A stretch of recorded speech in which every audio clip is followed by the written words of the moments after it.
This happens in many big corporations that we're still working with now, is that person becomes the pariah, right? That person is the person that you need to, like a whack-a-mole. Have you played that game that you need to whack the heads? That person usually gets whacked on the head. And so after 2 or 3 times of getting whacked, she realizes that that's a no-go.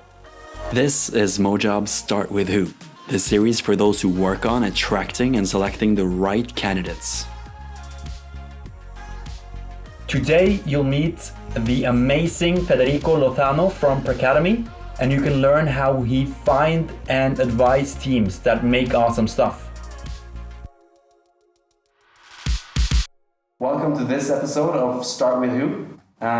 Today, we have the first interview ever in English, so that will be exciting. And our guest is Federico Lozano from Pracademy, NTNU, NHH. Many places, I guess.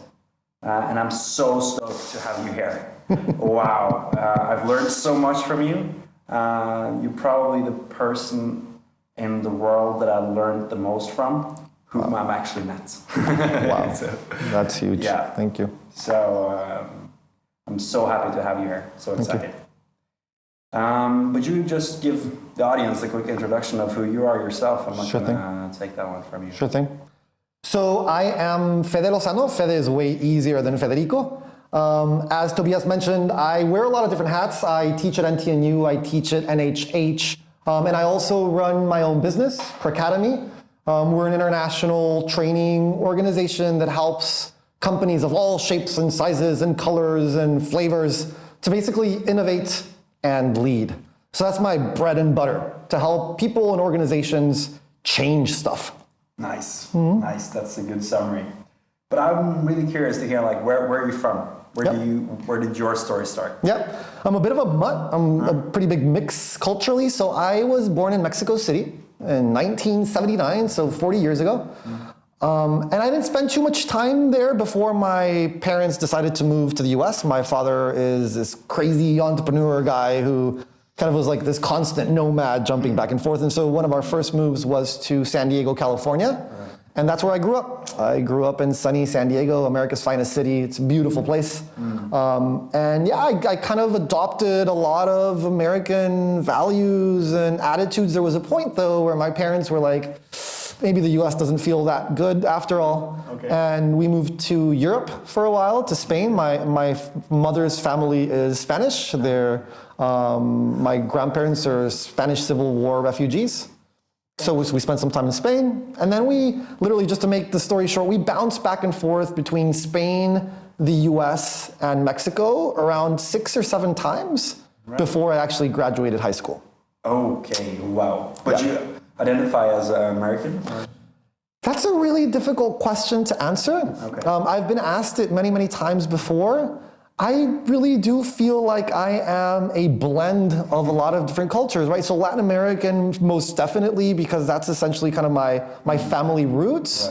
Right. But then when it comes to like ancestors, they're definitely European and Spanish, right? And then spending a lot of time growing up as a young kid, it's definitely American. And so that's where I picked up this like thick accent and a lot of my attitude. But then there's also the huge influence I've been receiving in the last 6 years in Norway, which has had a tremendous impact on the way that I see myself. Right. So at the end of the day, it's a weird mix.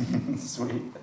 But like growing up, what was your ambitions? What were like critical points that led you to where you are today? What was your first like goal you remember? Career-wise? So entrepreneurship has always been a huge thing in my family. Right. Not only was my father an entrepreneur, but all of my uncles were entrepreneurs. And so like the whole idea of launching something for yourself and like pulling yourself from like your bootstraps and just going out there and sort of taking over the world was very, very dominant in my house when I grew up. So what was your first entrepreneurial experience? So it was very, very simply my father and his elder brother, they launched the first auto parts distributor in Mexico. And they were really, really lucky that it was like in the early 70s when like dragsters were catching on in Mexico. You know, those like races of like from like the 50s and the 60s in the States. It sort of took on a life of its own in the 70s in Mexico. And so my parents were in the right place at the right time. They started to have a lot of success. And so I started working with my dad in his auto parts business at a very, very young age. I think I was like 6 or 7 when he started to take me to his office, and I got into like sales and marketing and into all the technical details of the tires and the wheels. And I fell in love with it. I was absolutely thrilled. Just imagine a 6-year-old kid in like a car environment. Yeah. It's like perfect. Yeah. So that was like my exposure to entrepreneurship. Yeah. Things ended up changing a lot for me in the way that I saw that particular experience. But that's a whole new conversation. But initially it was definitely through my father's success in building companies. Right. And then you actually have an MBA from Stanford. Yeah. What was your road going there? Was that you always had a goal of reaching that? Yeah. So one thing that I could definitely say is that my parents inculcated a very strong sense of achievement in me, and that's just to put it lightly. They've always pushed my sister and I to achieve a lot. They've been tactful around it, and so they weren't too forceful, but I knew that that was sort of where I wanted to arrive. I since I can remember, I've always thought that going to a place like Stanford was where I needed to be. For good and bad, by the way, and I can tell you more stories about that later. But the goal there was to learn as much as possible about being the most impactful entrepreneur that I could be. The initial idea was like to professionalize all of the work that my dad had done with his family for 30, 40 years and sort of bring it to a higher level. So when you went to school, he still had his business? Definitely, yes. Yes. Okay. So I was still considering whether to go back and help him with that. And I also had a lot of ideas of my own. And so Silicon Valley was kind of like the perfect place to start to explore those ideas. Yeah. And now like Stanford is probably the toughest school to get into in the whole world, right? I guess it's definitely hard. Yeah. I also remember you told me a story once from the Stanford time where you actually took a year off. Yep. I think that's a very, very good story that represents a lot of what you do today. Yep. So it wasn't necessarily a year, it was like 2.5 months, but it really marked my experience there. I went from the first year of my MBA kind of like really, without the kind of, like really struggling with the actual content that was being delivered in class. It was highly quantitative. And I'd always kind of been comfortable enough to be kind of considered like one of the smartest kids in class until I arrived there. And it was like absolute and utter shock. Yeah. The great thing is that very soon I realized that everyone else was going through the same kind of shock, right? Whether you were an astronaut or a physicist or a social scientist. From my perspective, we were all struggling in that first year. But that break between the first and the second year made a huge difference in the way that I experienced my MBA. I had a chance to travel to India to help launch what has now become probably the most successful social enterprise in the world, Delight Design. They're a solar lighting distribution company. And when I started there, I was literally their second employee. And now they have tens of thousands of employees in, I don't know, like 50, 60, 70 different countries around the world. So it was an absolutely incredible experience to kind of apply all of the stuff that I had initially learned during that first year and kind of see much more of the relevance of it in a really, really exciting context that is India. I mean, it doesn't get more exciting of a country than there, right? And so it was really mind-opening. And one of the most important things about my experience in India was that that was the first time that I got exposed to design thinking, which I'm hoping that we're going to talk a little bit about in the future, but that's the methodology that I teach now. Right. And that was something you learned from Stanford, the stuff you practiced there? Yeah. It was interesting because during that first year, it was so heavy on the business stuff that I didn't get a chance to really explore all of the other wonderful opportunities that Stanford had to offer. It wasn't until I came back from India with that sort of design bug in my system that I really kind of started to reach out into a lot of different areas, and I became much more explorative in the way that I approached my education. And so that second year at Stanford was just, it was so incredibly eye-opening and revealing and engaging and exciting because I finally had found that sort of place to channel all of my energies. I wasn't channeling my energies through finance and strategy, that's for sure, and definitely not accounting. And I took like 3 accounting classes. I almost failed all of them, right? But finally I found this design thinking space that is heavily led through social interaction. And I've always been a really social person, as you can tell, right? And so I managed to finally find something that would help me continue to build successful businesses and be a good entrepreneur, while at the same time focusing on what really mattered to me, which was kind of like empathic connections with other humans. So when you started that company that summer, I suppose, you didn't only like go to India, you actually like lived with people. Like, so just important, I didn't launch the company. I was essentially just hired into a company that was launched by these 2 incredible, absolutely masterful entrepreneurs. But yeah, I think one of the most eye-opening experiences is that we actually realized that the only way to build a product or a service, because we were doing both product and service, that has meaning in somebody's life is to actually participate in that person's life. Kind of makes sense, right? The thing is that we forget about that in business. We focus way too much on the tools and on the frameworks and on the theories and the bottom line and all these spreadsheets and all this shit. And that gets in the way of us actually just sitting down and having conversations with the people whom we are serving, right? And so that was absolutely eye-opening, that going to people's homes and seeing how they interacted with lighting solutions, or the lack thereof, because we were going to like really poor places in India, northern India, was what made the difference. And that's why D-Light Design is what it is now. It was because since the very, very start, Sam Goldman, the founder and CEO, was obsessed about humans and not necessarily obsessed about the gadgets that humans used. Yeah, right. So would you actually then, you moved in with an Indian family, observed how they interacted with light? What was one of the key insights you learned that you wouldn't have learned otherwise? Yeah. Wow, so there were a lot of different things. So one is like this obsession with education that families have for kids. I mean, we'd heard about that and we'd read about it a little bit, but everything surrounded the future educational success of the kids. And in a lot of the households we were visiting, there were lots of kids, like 5, 6, maybe 7 or 8 sometimes. And so one of the biggest takeaways was that these kids, they were the ones using the kerosene lamps that were so dirty, and they were creating really high rates of lung cancer, because these kids, they were huddling around these nasty kerosene lamps with all this like thick black smoke coming out of it, right? Simply to be able to study until like late hours into the night, because that was what they needed to do. And so we realized that was a significant need. We needed to remove those damn kerosene lamps from the face of the earth, right? That was our guiding mission, at least in those days.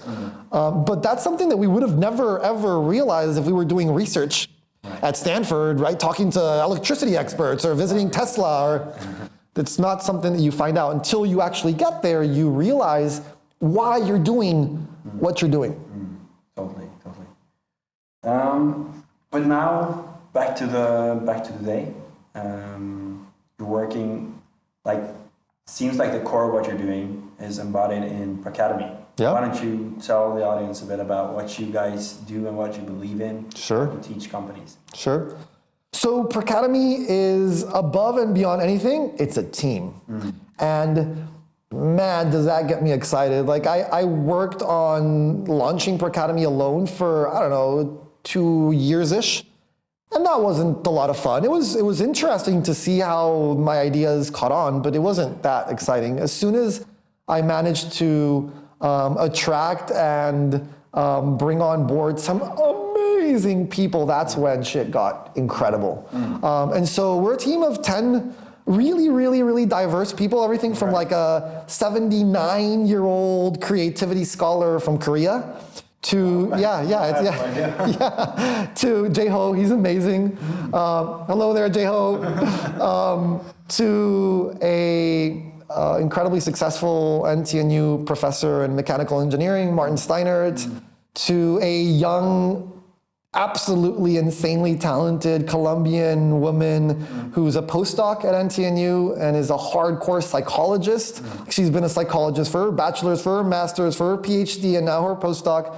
And so she's bringing all of this wonderful psychological, emotional, female vibe to our team. And of course, we've got Ula, who's like the guy that keeps the whole ship running, and Matthew, who's like the teams and trainer guy, and Joao, the digital dude. And I mean, I can go on and on. It's just so fascinating to finally be able to take a little bit of a step back and realize that the true beauty of building a company, at least for me, and I know it's definitely for you too, because we've talked about this before, is like the human component of creating kind of like this. I would think of it as like it's like a economically productive family, right? If you think about it in that way. And so that's been a huge trip for us. And by the way, all these people, they're also my closest friends, which is a bit mind-blowing. Like I have the wonderful opportunity, privilege to be able to work on the shit that I absolutely love with the people that I absolutely love, right? And so now what do? So essentially, as I mentioned in the introduction, we put all of those 10 heads together in order to enable particular firms leverage the power of design thinking and innovation leadership in order to take a safe step into the 21st century. And that word safe is really important, right? Because companies, they're very hesitant to change. They know that they need to change, but they don't know how to do it in the most intelligent way possible. So we help them through training to be able to do that. And you guys work with everything from startups to like the biggest companies in the Nordic, right? Definitely. So that's how we sort of came into touch, right? Because we were really focused on one side of our work to help fast-growing, exciting startups to grow. But we also work with giants like Williamson and DNB, these really, really big companies, and everything in between. So we're not very picky on the kind of company we work with. We are most definitely picky on the kind of people in those companies that we work with, right? We're looking for individuals who already have curiosity and a mindset of exploration. And then we come in there and we do our interventions and we poke them and we push them and we motivate them and we excite them and we enable them to create some great stuff in their organizations. Yeah. But assembling this team you now have, I suppose you recruited them mostly from your own network, right? But how did you figure out what kind of competency or people you needed?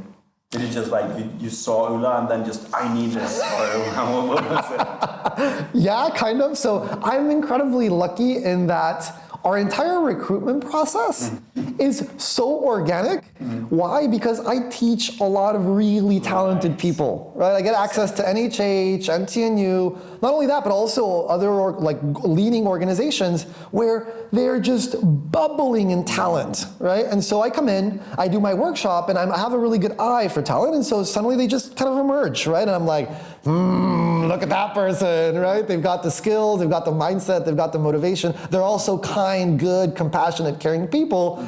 And then I start to bring them into my circle. And it's very simple. I just approach them and hey, you want to have a coffee? And then that turns into drinks, and then that turns into dinners, and then it blossoms into a friendship. And lo and behold, a couple of years later, we're working together. Yeah. So your talent attraction strategy is basically just presenting good shit and then just becoming friends. That's it.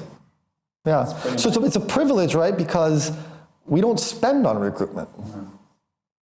Right. And I think many companies could learn from that. Like a lot of just putting out content, showing who you are, what you do, what you believe in, and people will come to you. Yes, and I would say that it takes a little bit more. It takes the capacity to see your role as a leader, not only as an administrator, a manager, or a retainer of talent, but I've always been of the idea that we need to start to become way more human in business. So when I recruited Ula, or when I recruited Matthew, or when I recruited Olga, I wasn't recruiting a person who could help me grow my company. I was recruiting a partner in life. And this sounds, I know, very corny, and for some executives out there, particularly the dudes who hate this kind of talk, they're probably like, oh, kill me, this American guy is way too touchy-feely. But if you really think about it, there are firms out there that have this policy of like integrating people at really profound levels that help them buy into culture at really, really deep human levels. And that's what's gonna make them really perform at the end of the day, right? Because they're not doing it for you, they're not doing it for the bottom line, they're doing it for the entire cohesive culture that you've been able to create. Just a quick comment. So for example, Southwest Airlines, it's literally the only successful airline in the United States, right? In the world. In the world, maybe. And so Herb Kelleher, the founding CEO who recently died, unfortunately, he was obsessed about his employees to a really creepy level. Like he would stay up until like 4 a.m. having whiskey with the baggage handlers, for example, right? And he really encouraged people to bring in wives and husbands into the company and have them work together. And all that was like really weird at first. It was like, I think in the 80s, and the whole industry was like, this guy's completely off his rocker. But then they started to realize that he created the most cohesive, effective, and impactful corporate culture in the history of fucking corporate cultures. And he did it through love. Yeah. That's a really, really good point. Sounds smushy, but it's like... It works. Super effective. That's great. And when you are out working with corporations, startups, whatever, and see teams, what do you think recognizes... what qualities does an effective team have? Yeah, we've been thinking about this for a really long time. So just to lay it out there, for the first 4 or 5 years when we were in the business, we kind of treated teams as a black box. We were like, oh, you can't really figure this out. Let's kind of just roll the dice and see what the hell happens. And we ended up realizing that that's probably not the best approach. And so now we've been thinking about this for 3 years, like really, in a really dedicated way. And so we ended up realizing that we didn't need to do all the research ourselves. Like we can actually sit on the shoulders of giants and really learn from what's been discovered. And so Google did this wonderful research called the Aristotle Project around 3 years ago. It became really popular because the New York Times published this really cool article around it. Right. And what they were trying to figure out was like what made the most effective, creative teams tick, right? Like, why did certain teams just completely fall apart as soon as they were tackling something creative and innovative? And why did some teams flourish, right? And so, typical Google style, they threw millions of dollars at it and put together all these brilliant minds, and they did quantitative and qualitative research, and they crunched the numbers, and they did all this awesome stuff. And the conclusion, it was really simple.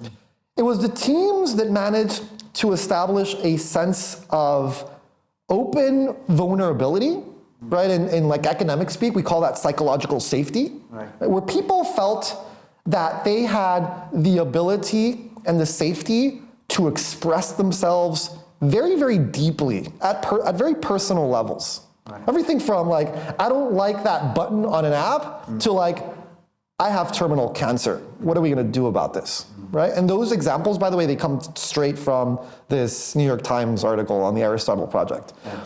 So that was one thing they realized. And then there was a second thing that was just as important as that vulnerability and openness, which was reciprocity, right? This concept that when people do open up, they're gonna sooner or later expect and want others in the team to open up as well, right? So Google, I think, called it like equal amount of time of speaking or something. They had like their own Google Speak. But at the end of the day, it was about like sharing shit, right?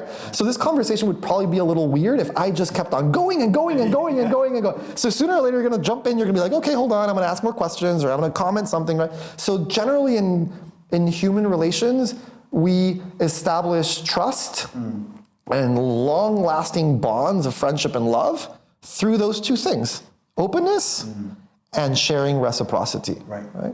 And so that's what we're constantly looking for in the teams that we advise as trainers and consultants, but also we're constantly looking to stimulate that amongst ourselves as the Pracademy team. Take your own medicine. Yeah, we try our best.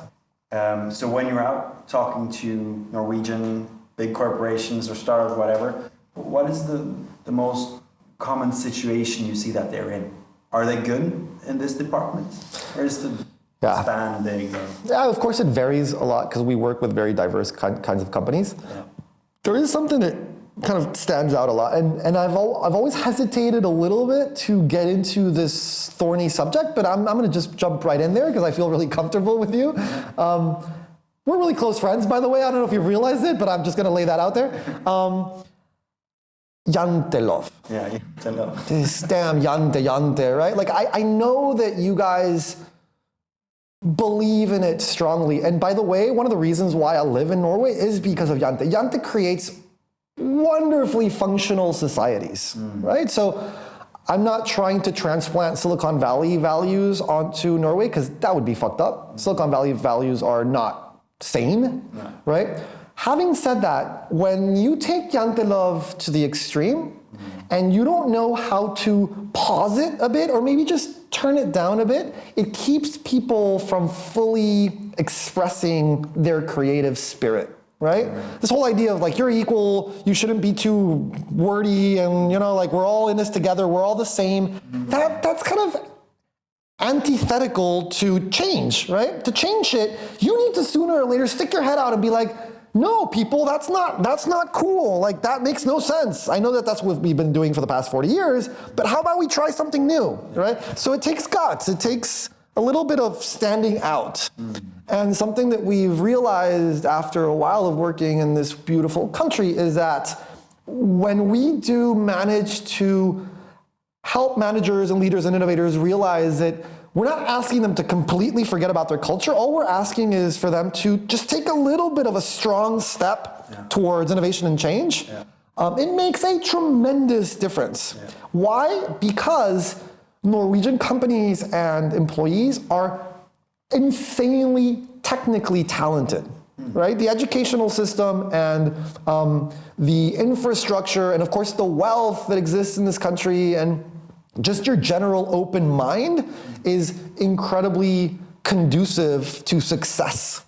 If and only if we're willing to bring down that very, very strong influence of social norms that exists in Norway, right? And a lot of those social norms are indeed tied to Jante. Yeah, totally. So what do you do? What specific exercises or ways do you help companies or teams overcome these challenges? Yeah. So we are enormous fans of this concept that I mentioned before, psychological safety. There's been a lot of really cool recent stuff written about this. There's this wonderful book by Amy Edmondson called The Fearless Organization. It's mind-blowing. And it's all based on how to institutionalize environments where sticking your head out is safe. It's not only safe, it's encouraged. Right? And you create this forum of like-minded, empathic people that really are open to people suggesting crazy shit. Doesn't mean that you have to do it. You're just gonna listen to it, right? Embrace it. There's another wonderful book that I know that you and I love and share is Creativity Inc., right? The story of the foundation of Pixar. Holy shit, what a book, right? And literally the whole premise of Ed Catmull, the CEO and author of the book, is that that Pixar grew thanks to very specific rules that they created when they were doing ideation sessions, when they were brainstorming all these amazing movies that they create. They have really strict rules that essentially promote really strong opinions and promote really wacky shit, right? The weirdest of ideas. And then little by little, they craft them through great leadership, great innovation leadership, which is what Pracademy does. They craft those crazy, wacky ideas into a cohesive narrative in all the stories that they tell in their movies, right? And so I think that's where companies can benefit significantly from training, from structure, from understanding, and all that. Norwegians are very good at those rules. It's just that you need to find the right rules to institutionalize in an organization if they want to innovate.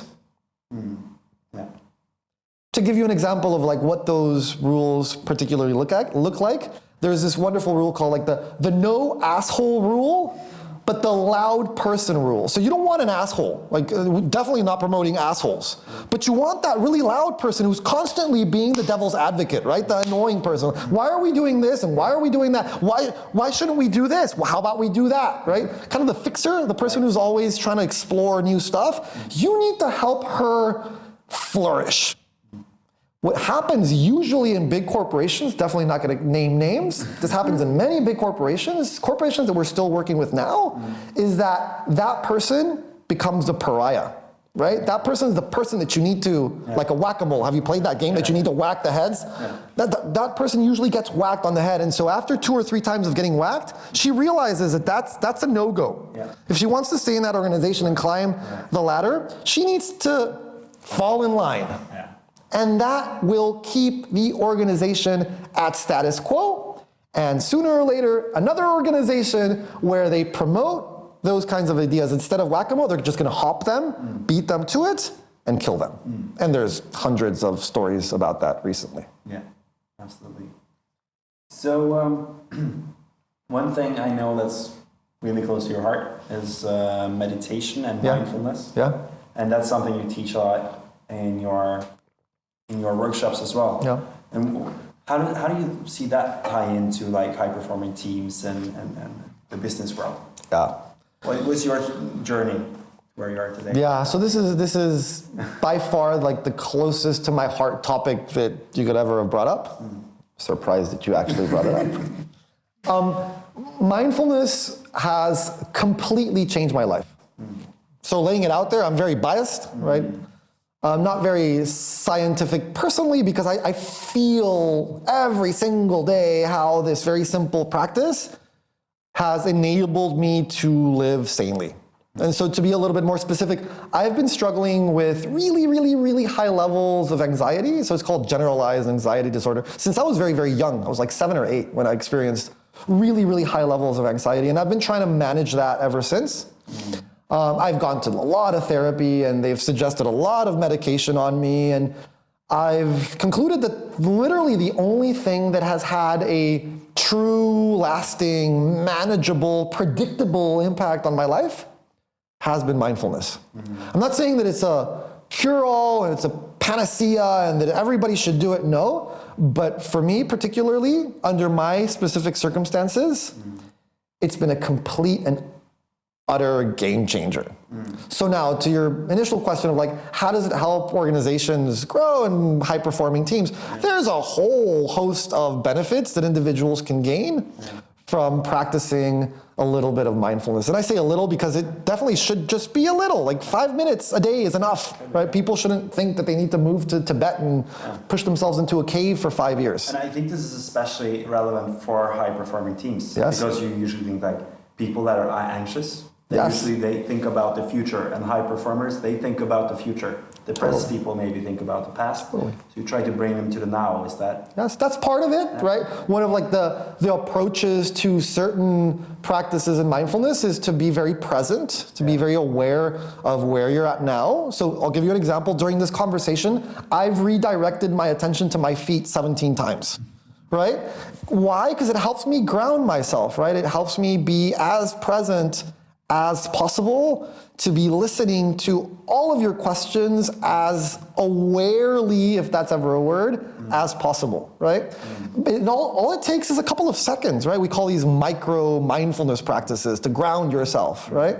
That's just one example. I think where mindfulness can have a tremendous impact on teams, particularly highly stressed, high performing, high delivering teams, is this concept that we discuss all the time in our mindfulness workshops, which is the gap between stimulus and response, right? So most of the time what happens when you're working in a really high pressure team or in a high pressure corporation is that shit happens, right? Like most of the time that I talk to, especially high executives, they're firefighters, right? They're fixing stuff, right? They get paid for that. That's a really stressful thing. And it's very unpredictable, right? Especially when you start to explore more innovation, you don't know what you're getting into. You don't know what you don't know. And so you're getting hit by all these unpredictable things, right? The problem is that when we get hit by these things, we react. We don't respond, we don't pause, we don't acknowledge, we simply react. And sometimes we react with like a violent comment to our colleague, or sometimes we react with a lot of concern, and so we go inwards, right? And so we have people like doubt, why is he quiet now? Especially if you're a leader, right? They're constantly looking at your reactions to difficult situations, right? And so not having that gap to acknowledge that you've been stimulated, to recognize that you're going through what we call an amygdala hijack in kind of neuroscience talk, right? Your amygdala is kind of that part in your brain that responds to intense emotional circumstances. And when that happens, the amygdala starts to like hijack all of like the prefrontal cortex that helps us become more rational and calm and empathetic and stable and balanced, right? And so if you don't have the capacity to say, hey, amygdala, shut the fuck up, like stop, relax, I'm gonna control stuff from the front of my brain, then we get carried away, right? And that's when bad leadership happens. Bad choices are made, right? Teams fall apart, people take stuff personally, right? And so the beauty of mindfulness, and there's lots of wonderful research out there, very, very recent, powerful neuroscience that says that one of the best ways to create that gap between stimulus and response is a dedicated 5-minute mindfulness practice every day for around 6 weeks.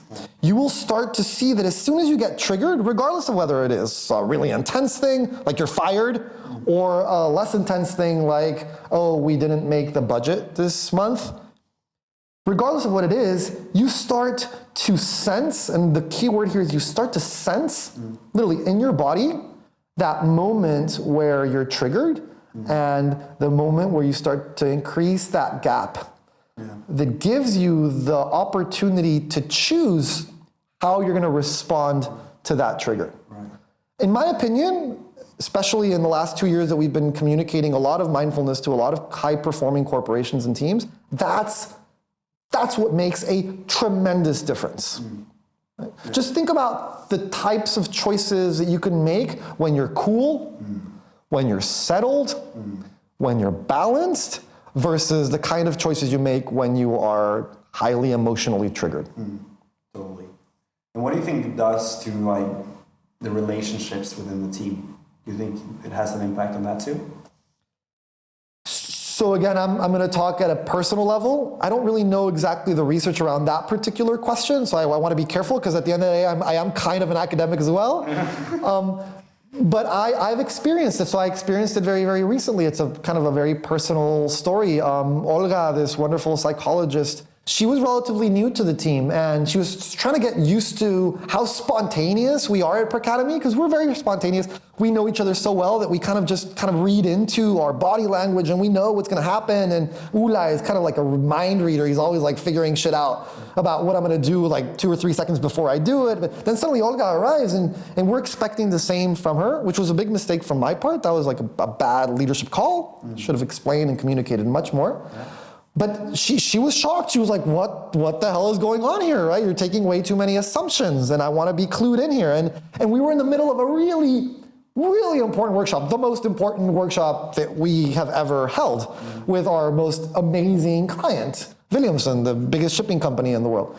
And I remember just like thinking, okay, I've got this wonderful teammate, but she's not understanding how we work, and we have 30 people literally looking at us while this is happening, right? All these really talented students, and I'm just thinking, oh my God. And that was the moment where I said, stop, right?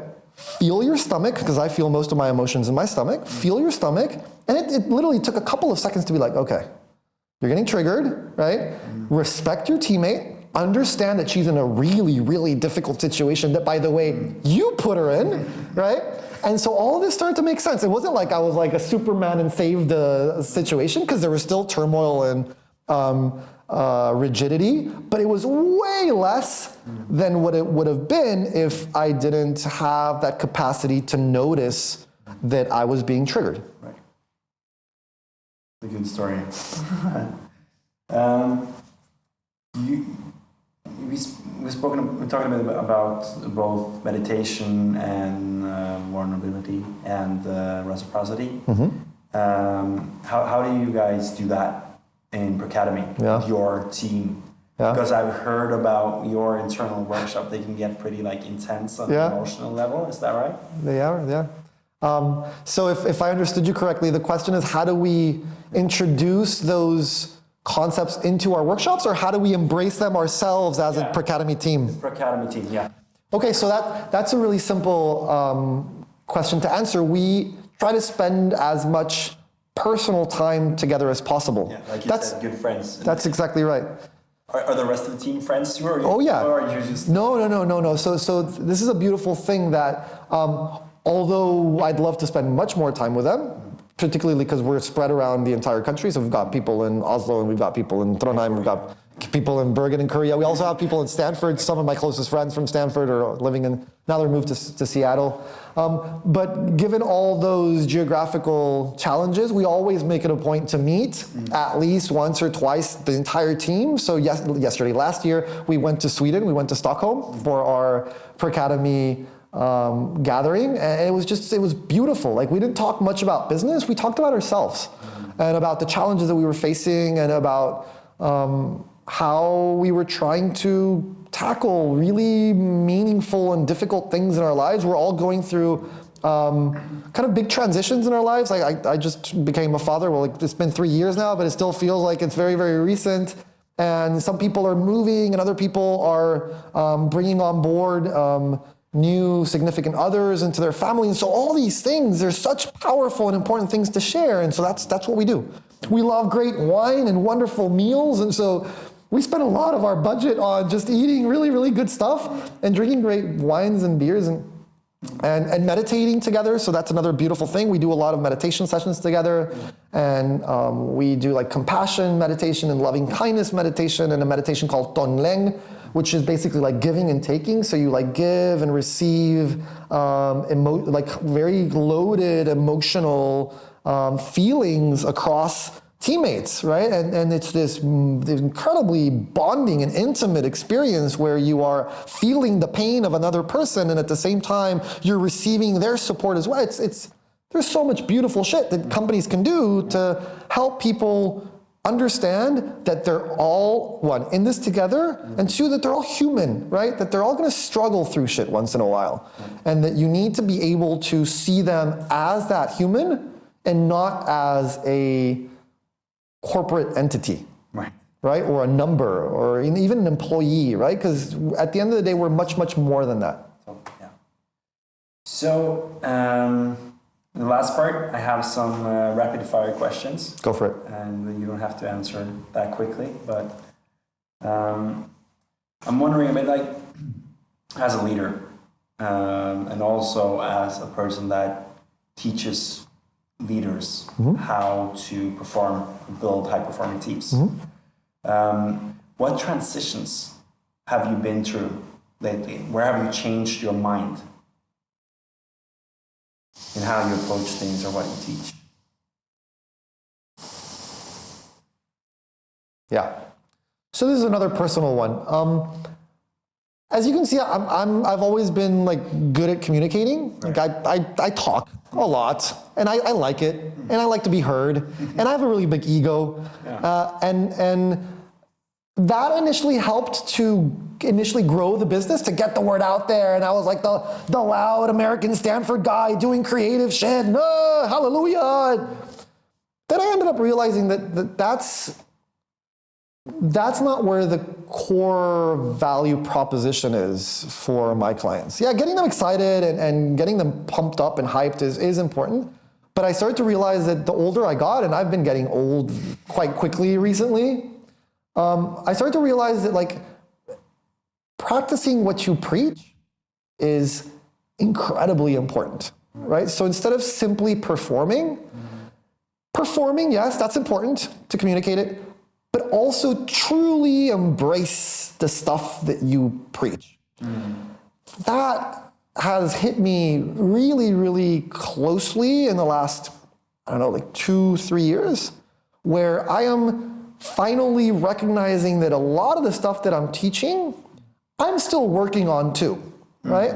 and that I need to be very, very open and vulnerable about the fact that I'm an NTNU professor, or that I went to a good school, or that I can speak clearly about these topics doesn't mean that I'm dominating them, right? That I've gotten them all covered, right? Particularly around leadership, right? That it's such a difficult thing to do, right? It's a constant and lifelong journey. And I've started to realize that I need to be much more humble.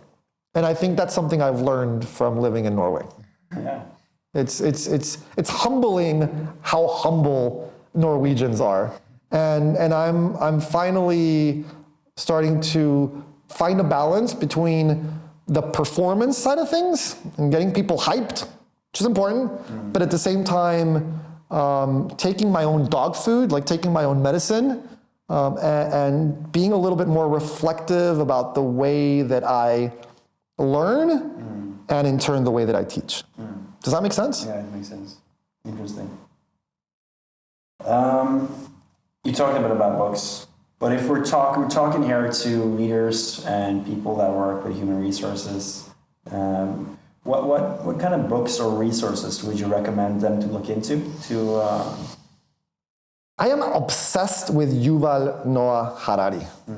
That man has, and I can say this hands down, has impressed me more than any other living human being alive. Like he is, I think he's not human. I think he's like Martian or something. And I know you share this belief.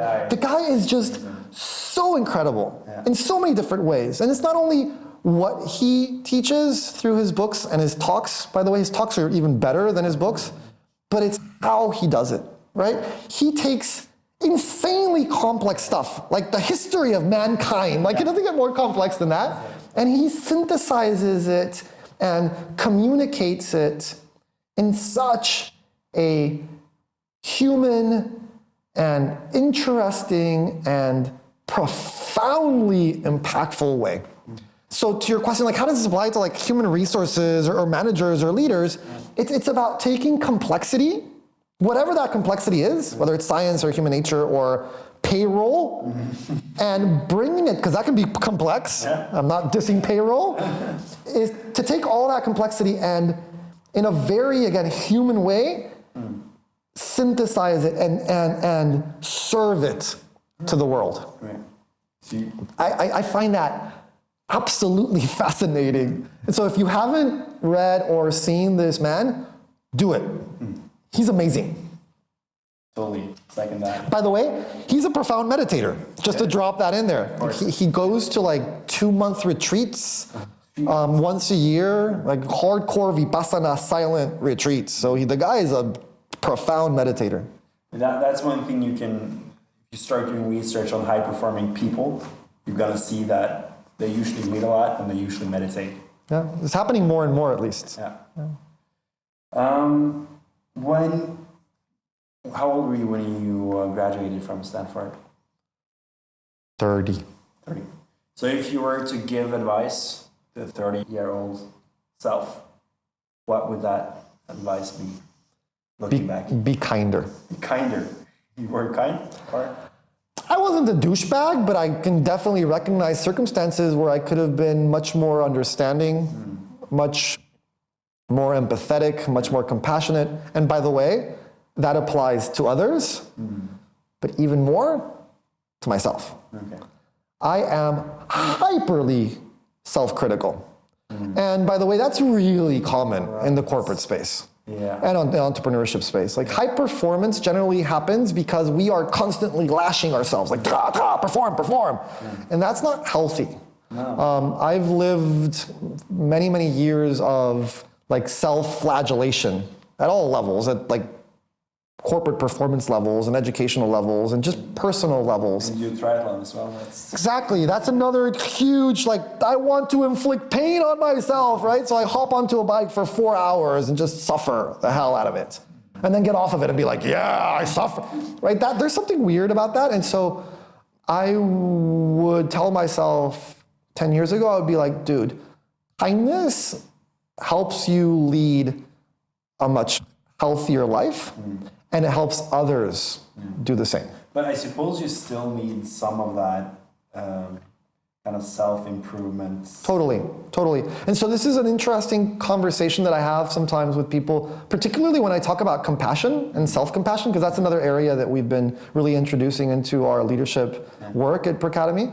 People think that kindness and compassion and all these kinds of things and empathy, it's like you're being weak, right? You're letting yourself off the hook, right? You're being lazy, right? You're not being rigorous enough. And I would say that that's a terrible misunderstanding of what we really mean by compassion and kindness.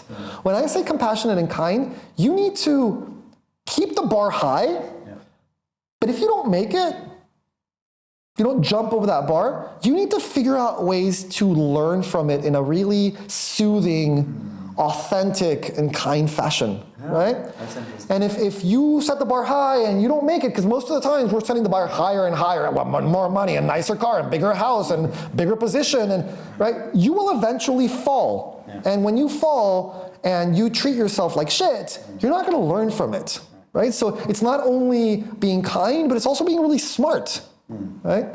But it's a difficult, subtle differentiation there between letting yourself off the hook and just treating yourself with a little bit more kindness. Did I kind of describe a little bit of the differences there? That's very good, very good.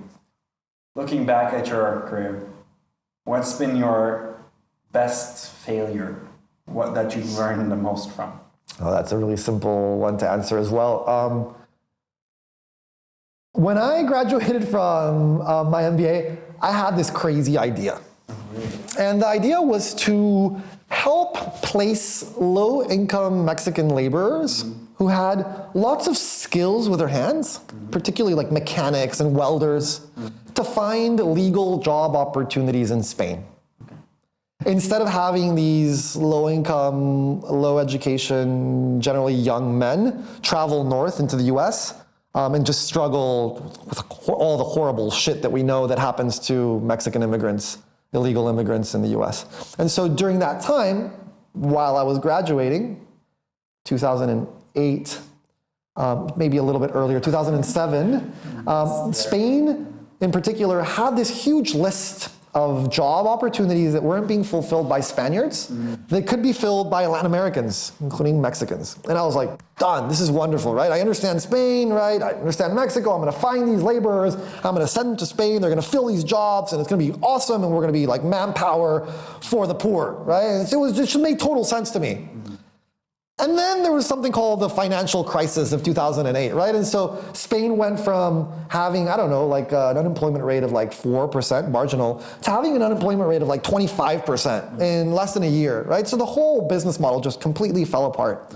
I had no plan B, right? And I was also a bit overly aggressive, overly ambitious, a bit arrogant, that everything will fall into place. I've got this covered, right? And I was starting to see things change, and I was ignoring them, and I was pushing them under the rug, and I got a really good chunk of money from my alma mater to push this forward. And so there was all these responsibilities that I had set up for myself, and I wasn't honest enough with myself that the business model was eventually going to fall apart, and it fell apart.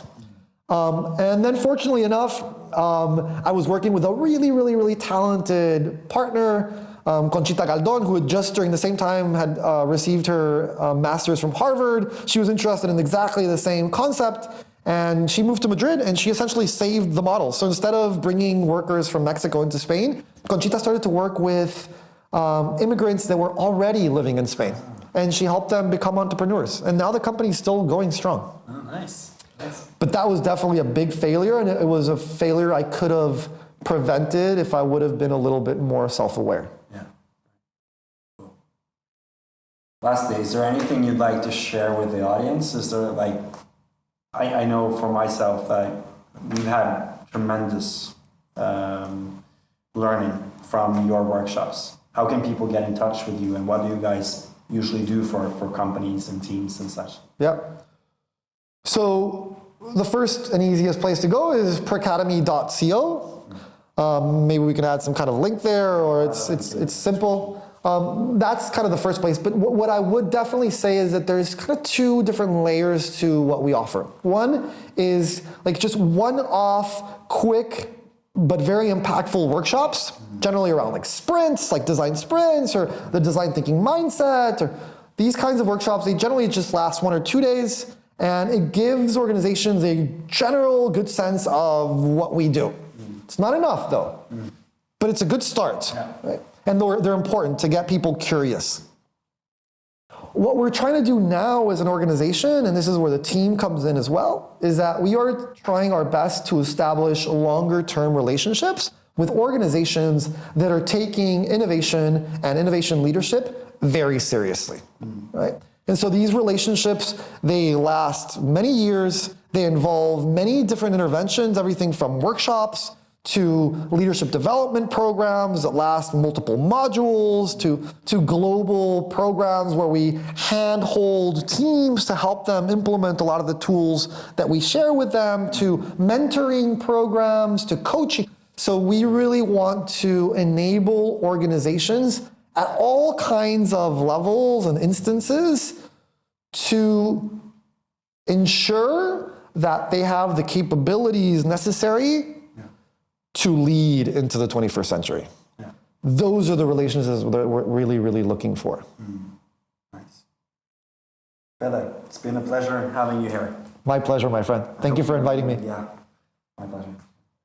Hei sann, håper du lærte noe fra intervjuet der, og om du har lyst til å lære mer om dette veldig spennende temaet, så har vi laget en e-bok som heter Rekruttering i 2019, og du kan laste ned den e-boka helt gratis nå ved å trykke på linken i innlegget her. Lykke til!